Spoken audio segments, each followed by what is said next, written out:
عليكم ورحمة الله وبركاته.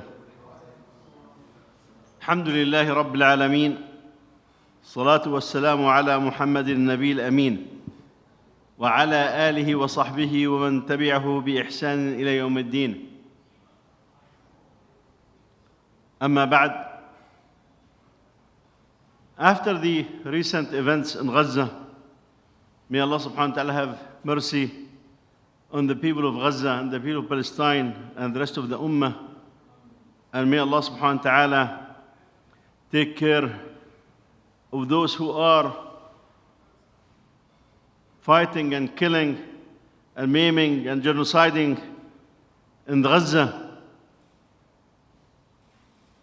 People are asking questions about where did this come all from? How did Palestine became Israel? And other question related to the recent events, which we have tackled on more than one occasion. But what I want to do today is to talk about the التطهير العرقي, the ethnic cleansing of the Palestinians within Palestine, to show how this situation evolved. Some of you have seen recently this call that came from the US government and from the Israeli government to transfer the people of Gaza to where? Sinai. Sinai is a desert that belonged to Egypt. So the Israelis, they are telling the world, out of mercy, we do not want to kill civilians. So let's move the people of Gaza to where? To Egypt, to the desert. No, what people do not know is this is an old plan that has come and gone for many, many times.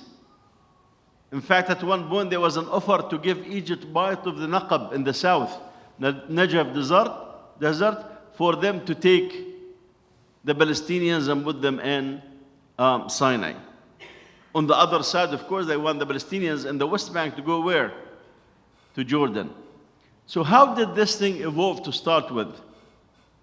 If we look in the history, the Jews who are Arabs in Palestine were about 5,000, 6,000, 7,000, no more.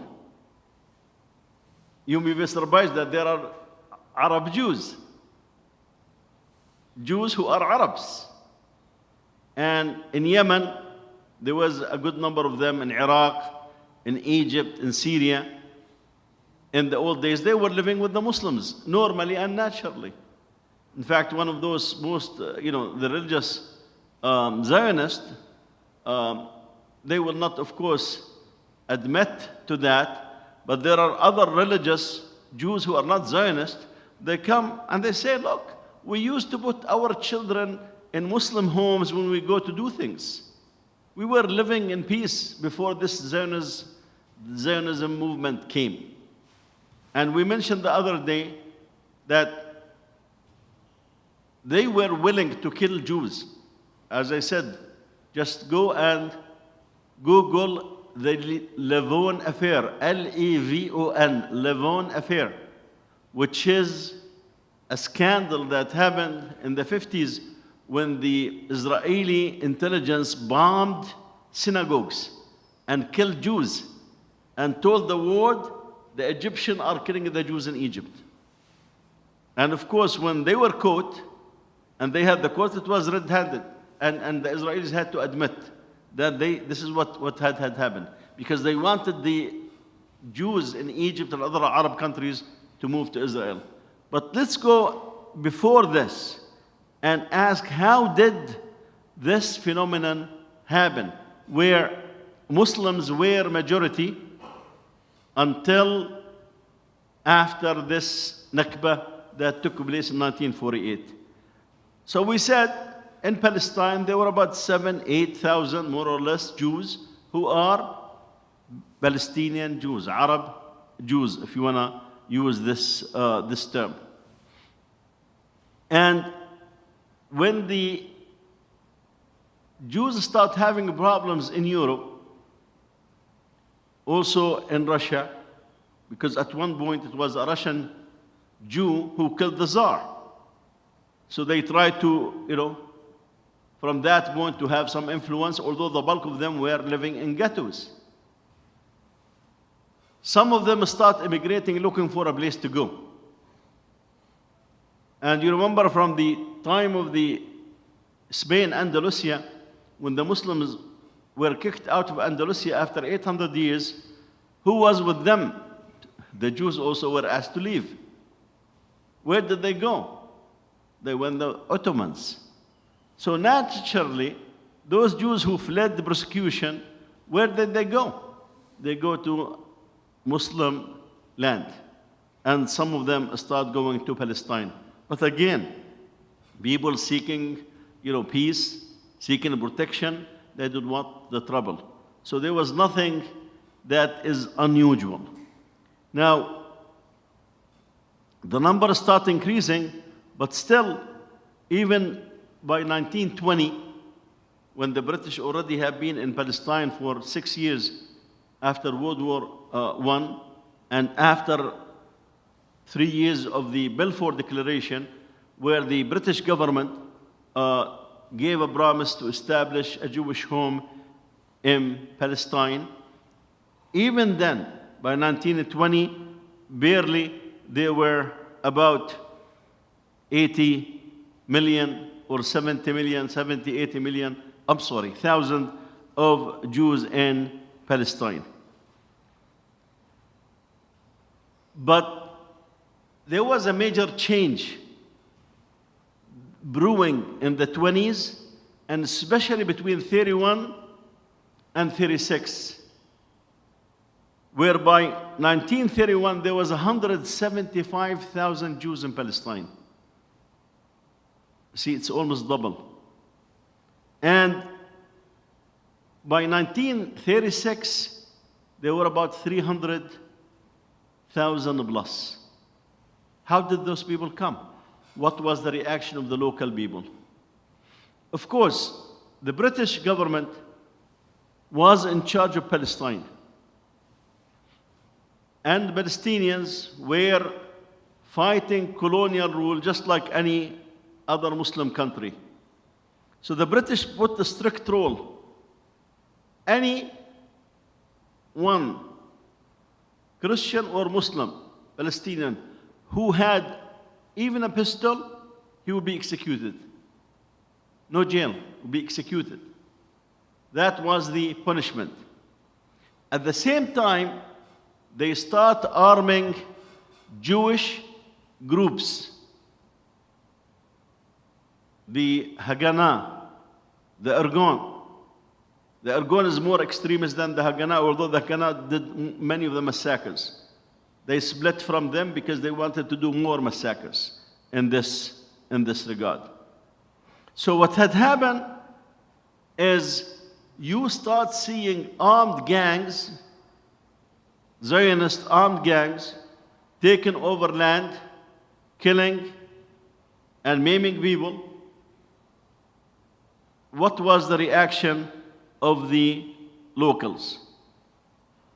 Of course, there are few major incidents that are mentioned. In 1920, there was the Battle of the Tell al-Hayy that started by the locals against the Jewish gangs. And few months after that, there is Nabi Saleh riots, where basically the local Palestinians rioted against the Jewish gangs that are there. And in 1921, the Jaffa riots took place. There were major incident in 1929, the so-called Palestinian riots. And in October of 33, there was the Jaffa riots. Haifa riots were a few months after that. And in 1936, there were major riots after the istishhad of Sheikh Izzuddin al-Qassam. So you would see that the people were not accepting this flood of Jewish immigration. They recognized that there is something serious ongoing. The problem is they were under colonial rule. And the British needed the Jewish to use it. It's just like, a bad marriage of convenience. Whenever, they had issues with the Palestinians, they tried to squeeze, not to squeeze the Jews to the point of weakening them. Just say, limit your expansion, limit the immigration.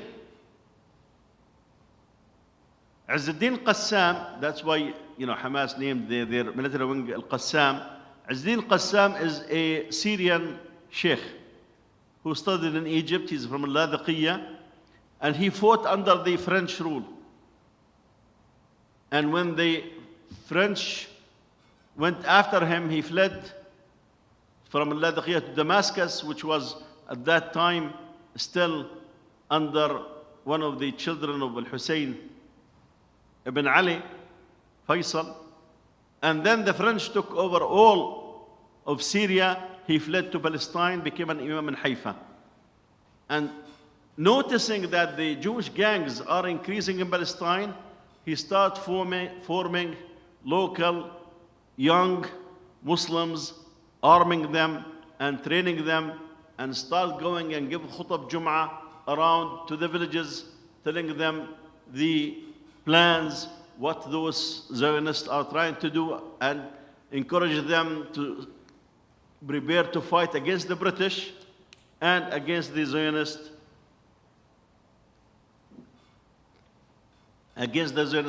gangs, alhamdulillah. With a major battle in the history of modern Palestine, Izzuddin Qassam became a shaheed with his companions in 1936.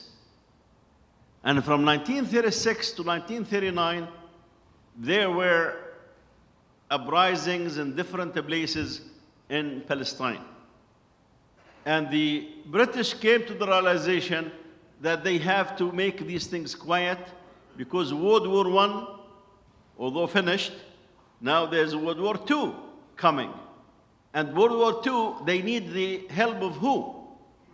The Jews, because the Jews are all over Europe. And the British are fighting the Nazis in Germany. So they needed the help of the Jews. So they start arming the Haganah and the Argon and other terrorist organization that was terrorizing the local people. And they had a plan.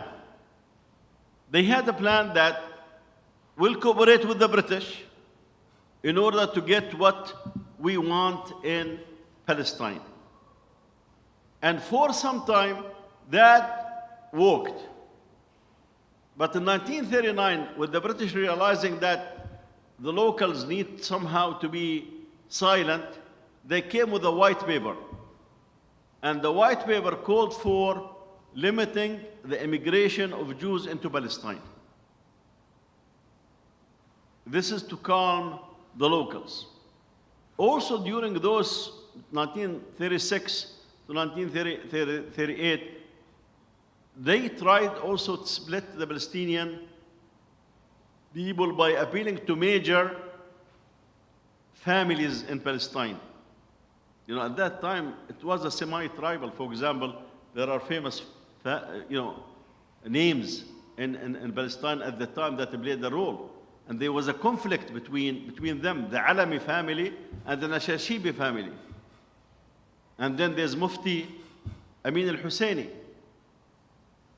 I saw a meeting, an interview with, not an interview, he was given a talk, Netanyahu. He was talking about Hajj Amin al-Husseini. He said, in fact, Hitler did not want really to, kill so many Jewish people. But Sheikh Amin Husseini came to him, Mufti, and told him, you need to burn them all. He said, that's why Hitler listened to him. I mean, absolute ridiculous.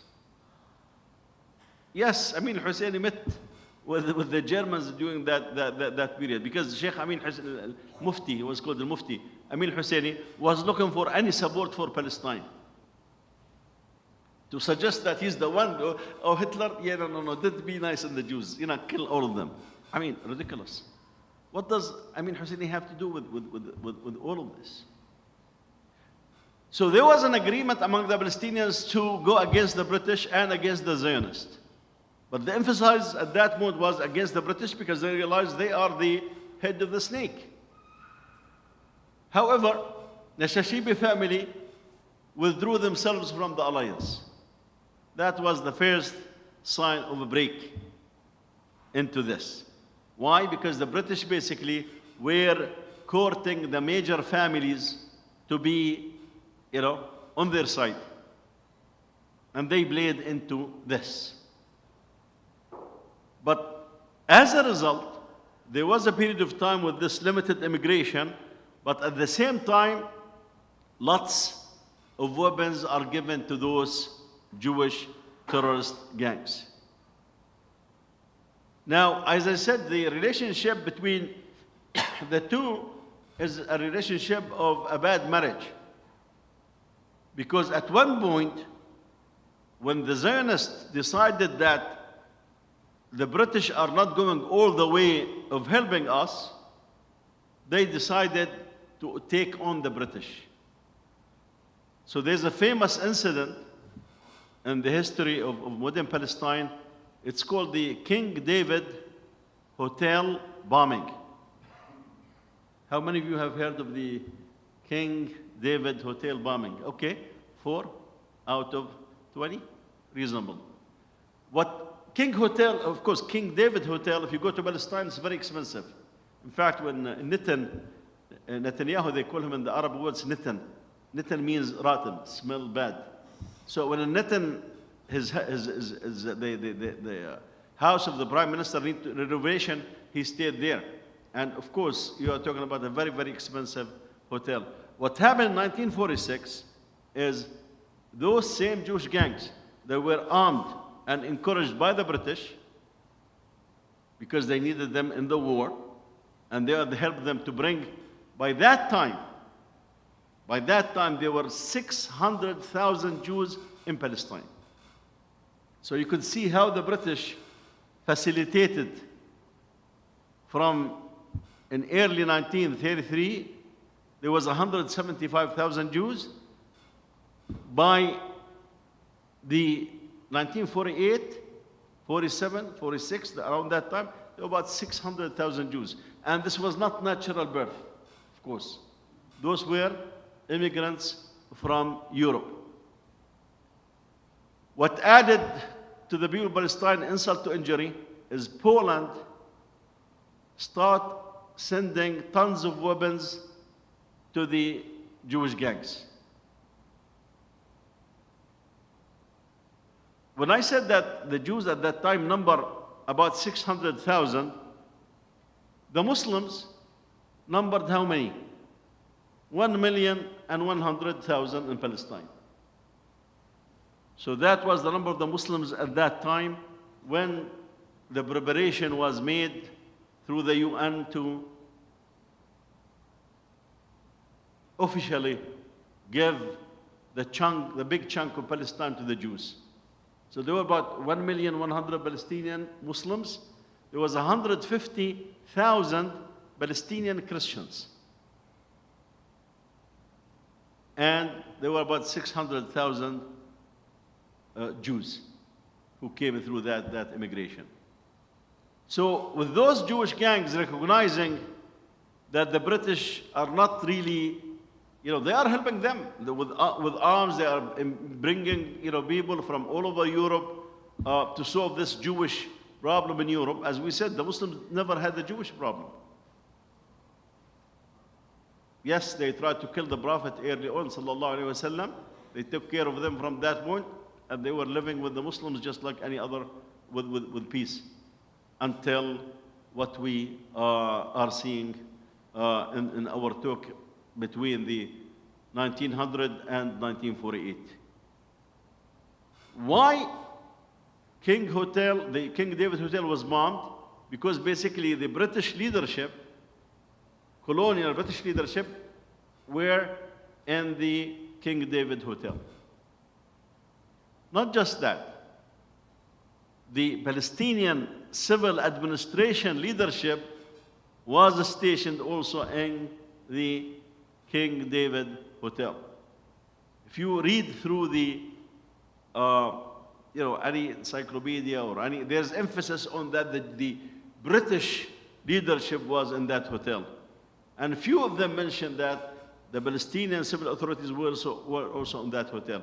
Of course, some of them were cooperating with the British because the British have worked very hard to get local people on their side saying, this is in your interest.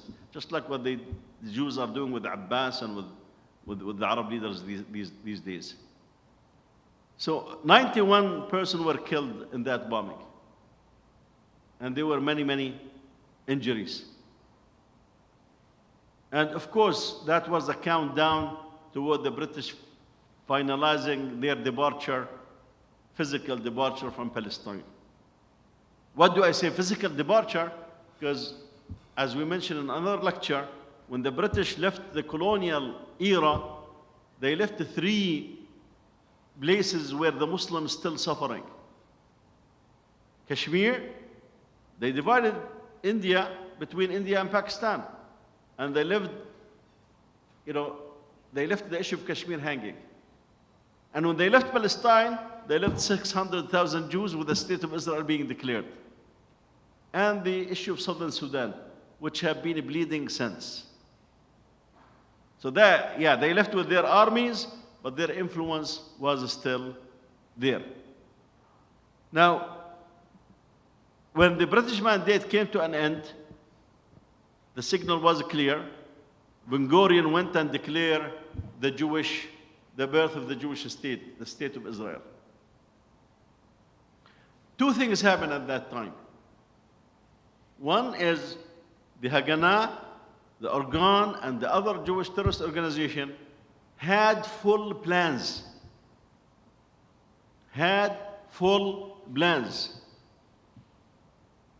There's a name for it, in fact. Basically, they had plans, and they have so-called the village. They have maps for the villages in Palestine and detailed map for every village. And if you read, their statements on this, they said basically, we are familiar with villages in Europe and cities in Europe, but Palestinian villages are nowhere close to that. So we had to prepare. And what they did is they went and had full plan with the hundreds of Palestinian villages, and they ended up wiping out more than 600 villages, totally. And they committed massacres early on to get the rest of the Palestinians to leave. Because their plan is, and this was encouraged by Ben-Gurion, he was cooperating with them.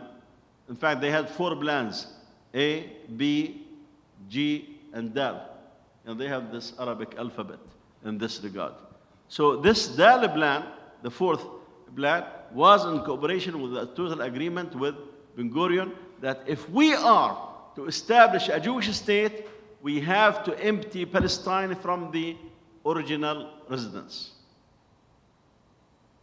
Out of the 1.1 million Muslims and 150,000 Christians in Palestine, 650,000 were expelled. A little more than half were expelled. So basically, all those villages that were emptied, one of the most famous massacres is the Deir Yassin. And if you just Google Deir Yassin, even the Jewish historians talk about Deir Yassin. Basically, they ended up even pregnant women cutting their willies and taking their children and then killing them. So when the word went out, that's what's being happened to pregnant women.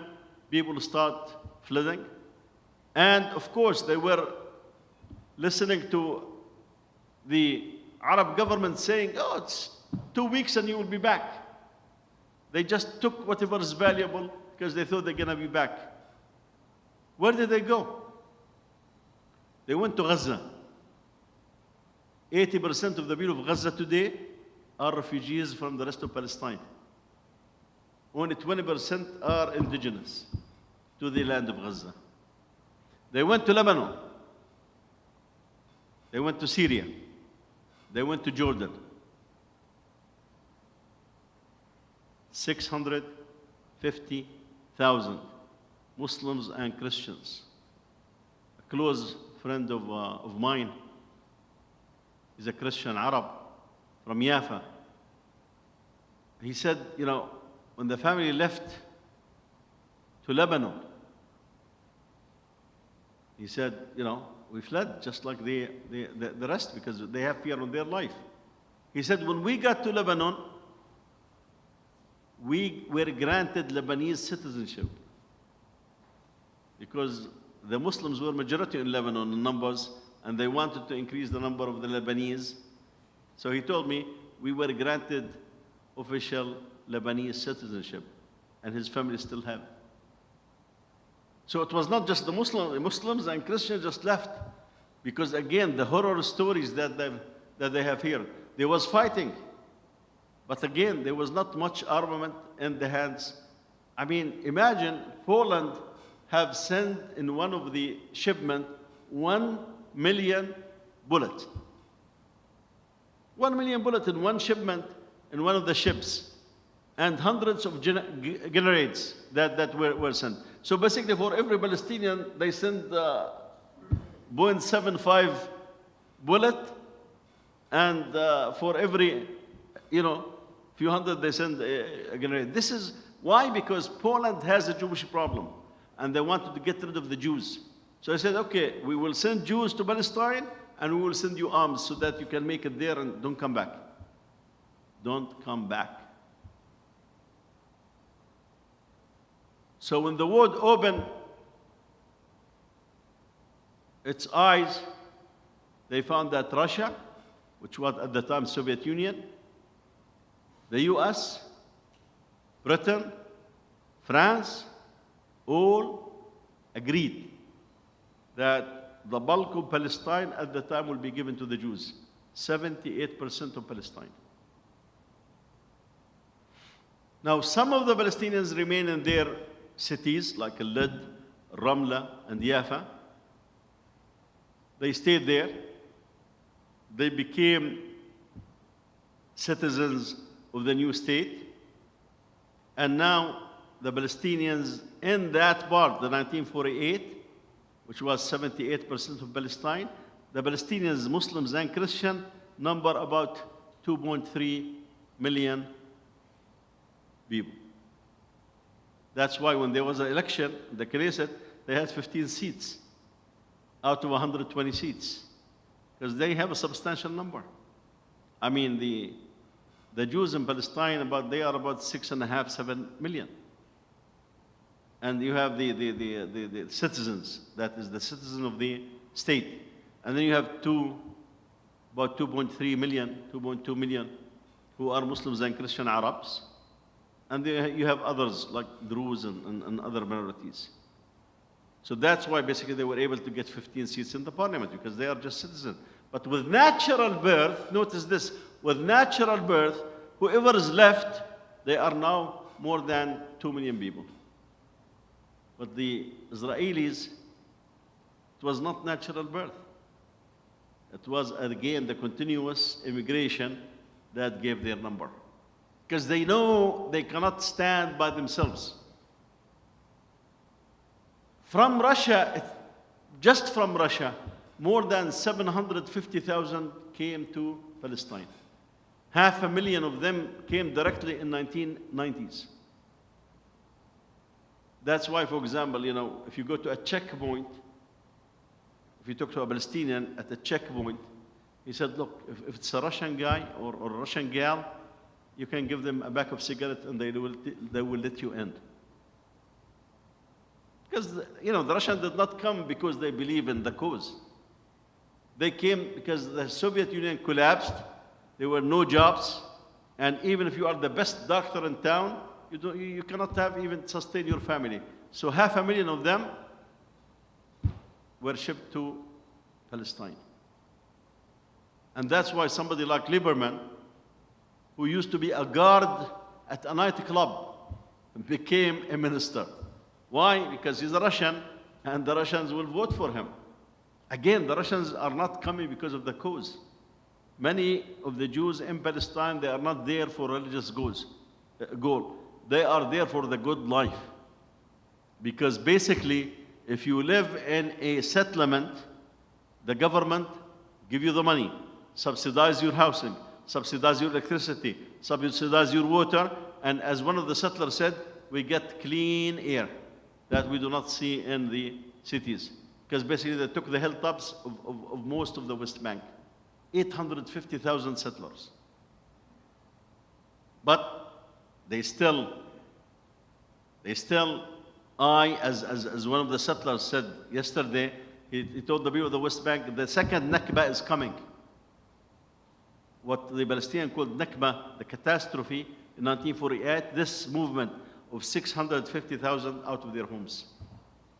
And basically, every Israeli family came and took over a Palestinian home. Free of charge, nothing. Many of those houses were left. Many of those villages were wiped out. I mean, Deir Yassin, Bir Nabala, Beit Nabala, I'm sorry. Bir Nabala is in the West Bank. Beit Nabala, those are gone. There's nothing. Except there's history books that said there was a village here and pictures that are there. So this is the first major ethnic cleansing that took place in Palestine, where in a short period of time, 650,000 people were ejected from their homes and sent either to the neighboring countries or to Gaza, and some of them went to the West Bank. That's why when you visit any Palestinian city, you will find next to that city a camp. Still called a camp. Although those camps, but why a camp? Because they said to the people, you know, you are temporary here. You know, this camp is for you temporarily. 2 weeks, 3 weeks, you're going to be back in your home. And of course, that was the big lie. It has been 75 years. So next to each Palestinian city is a camp. Like, for example, where I come from, there's Mukhayyam al-Am'ari, Mukhayyam Qaddura. Qaddura camp and Am'ari camp. Jenin, there is the Jenin camp. It's different. It's not the Jenin city that's a problem for the Jews. It's Jenin camp. Ariha, Aqb al-Jabr, a camp. You know, camp of Shu'fat. You have camps all over.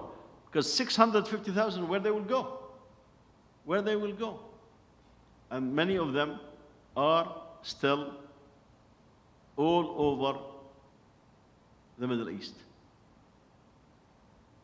Now, the second ethnic cleansing major happened in 1967.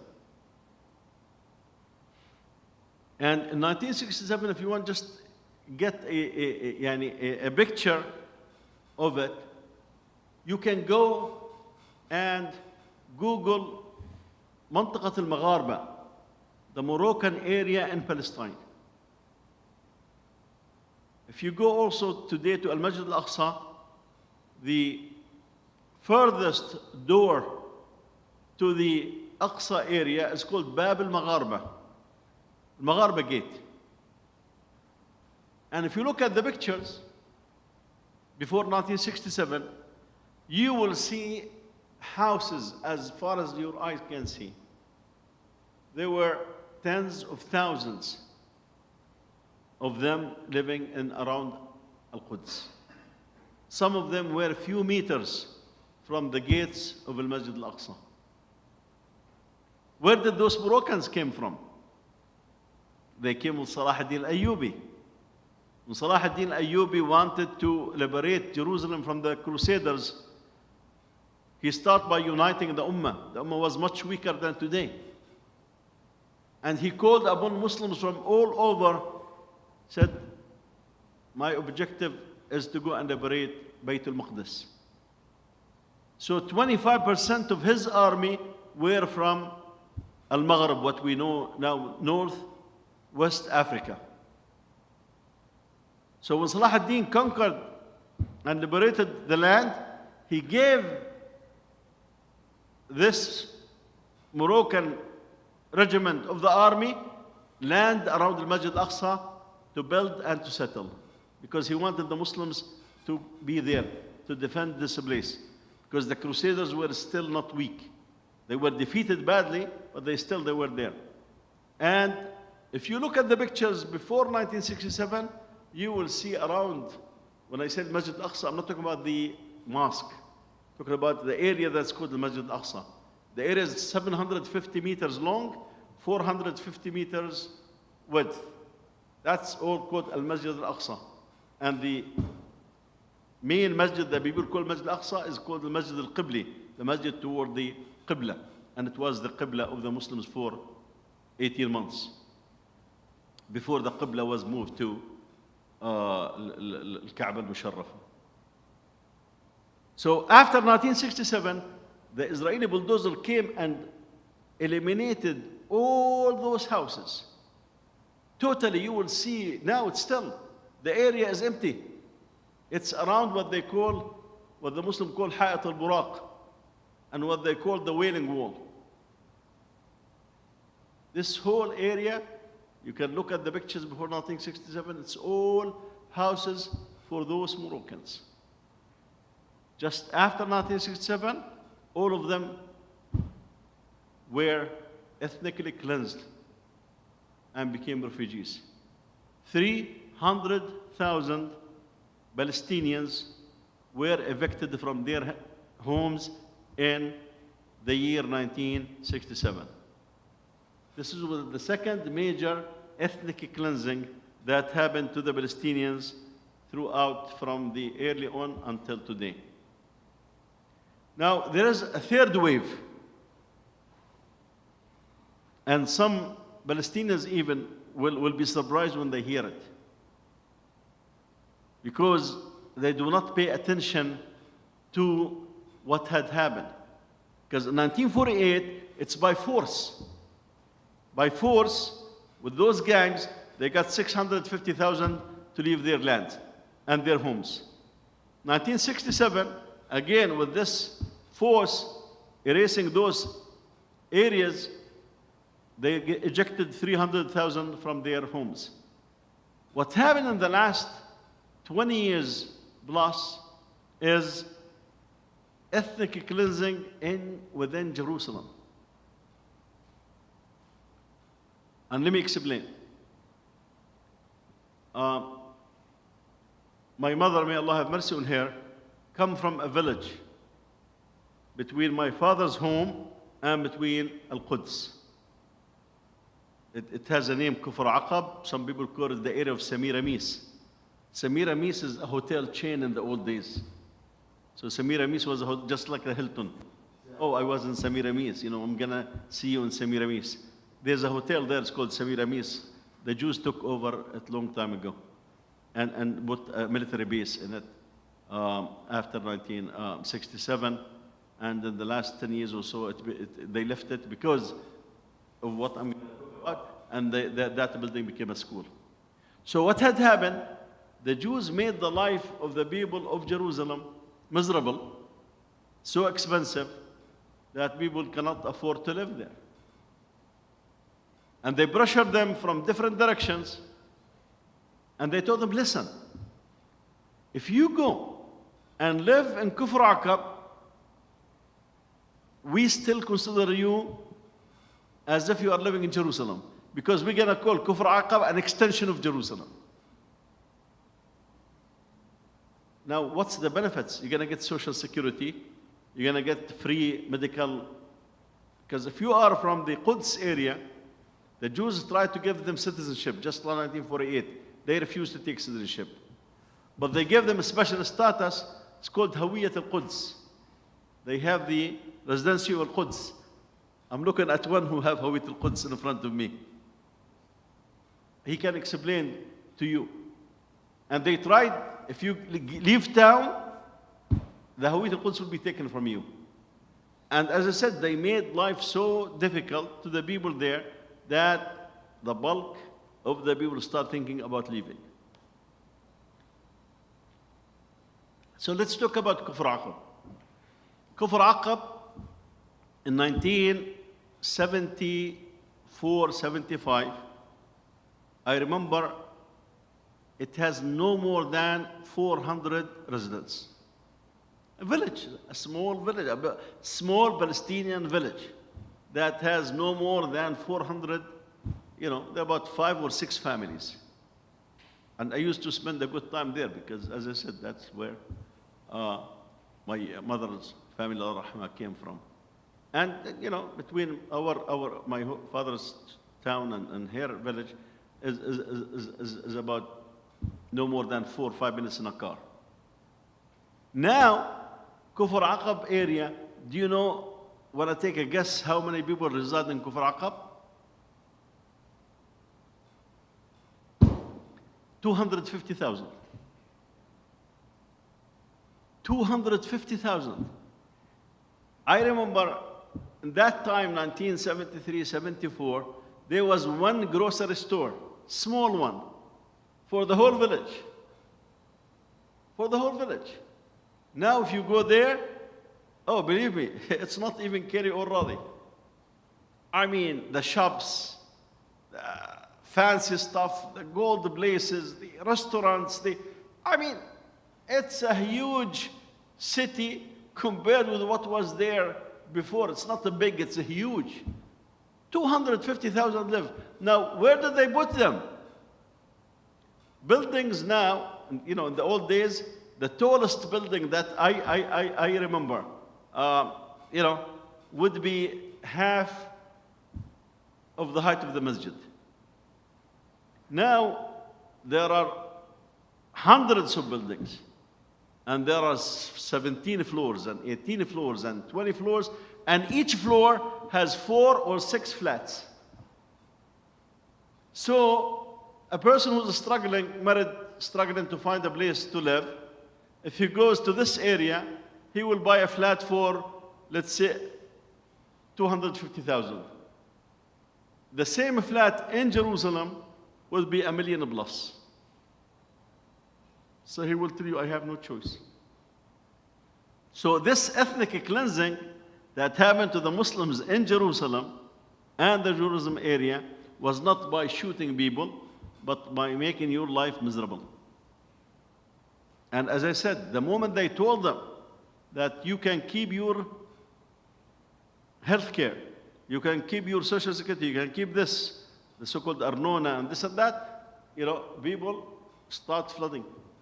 250,000, no doubt, there's no doubt that those people, forget about their children who were born in the last 20 years, those people came from where? Came from the Jerusalem area. So this was the last wave of ethnic cleansing in the area of Jerusalem to get the Jews to be much more than the Muslims in the city.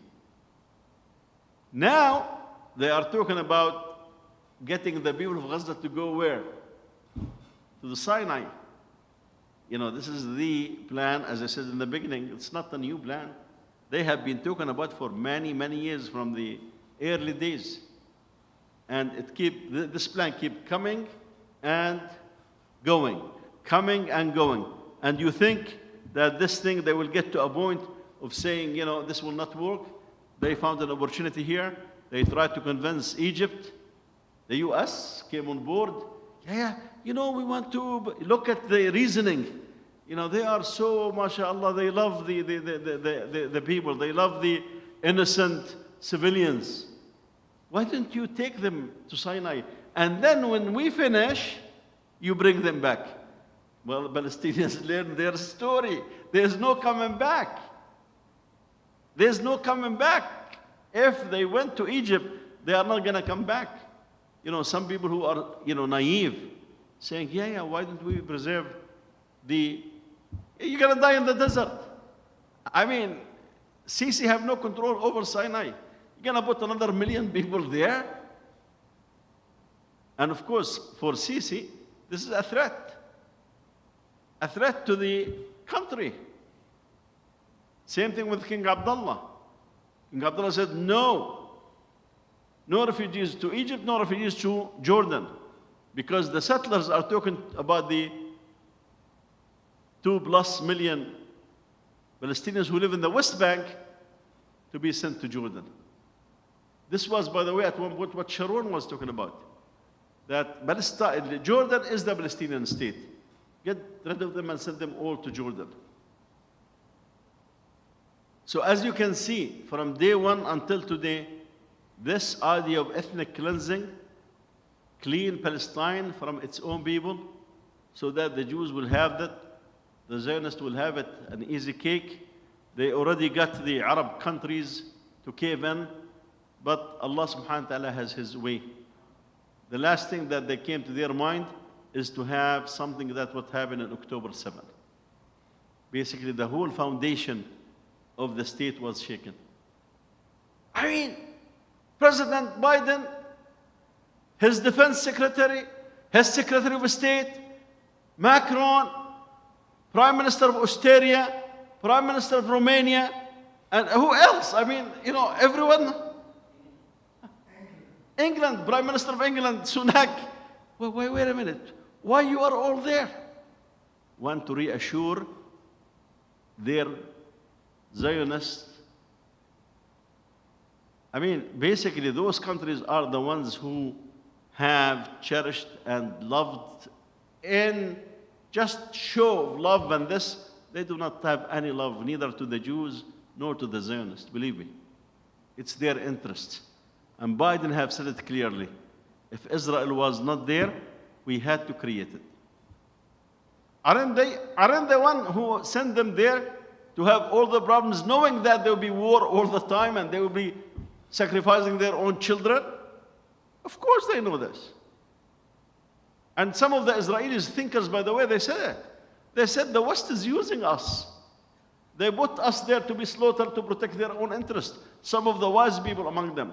But those other arrogant people, they think, the moment that we have arms and the Palestinians, the West Bank, they have knives and few armament, and in Gaza, they have this, so-called, they call missile, 5,000 missiles. I mean, one Israeli, American-made missile will do damage in Gaza more than the 5,000 missiles. But what does the 5,000 missiles do? It's this psychological warfare that basically you will not feel safe in Palestine. I like what one of the president of a South America country, he said, the children of Israel will sleep in peace when the children of Palestine will sleep in peace. I mean, he said that. And the Zionists will not give anything. Take it from myself. Yes, there are voices for peace among the Jews who realize that Israel is destroying itself. There are people who love the new colonial system, with the Zionists being there, being sacrificed for the interest of the West. They are telling Biden, you need to rescue Israel from itself. Because if they keep doing what they are doing in Gaza, they told him the picture of October 7 will be erased from the memory of the people in the world. And all what will fit is what the images from Gaza. And on the long term, this is not serving the purpose. And with their arrogance, they are doing more and more, because they were shaken. They want to prove for their own people, even at the expense of wiping out. I mean, one of those guys was interviewed by NPR. He said, wipe the people of Gaza out, all of them. I don't care. This is the attitude among those Zionists. May Allah subhanahu wa ta'ala bring the khair and the good for the Ummah of Muhammad sallallahu alayhi wa sallam. And inshallah we will see you on another session. Bismillah. I have just time for one question or comment, inshallah. سبحانك اللهم وبحمدك نشهد أن لا إله إلا أنت نستغفرك ونتوب إليك.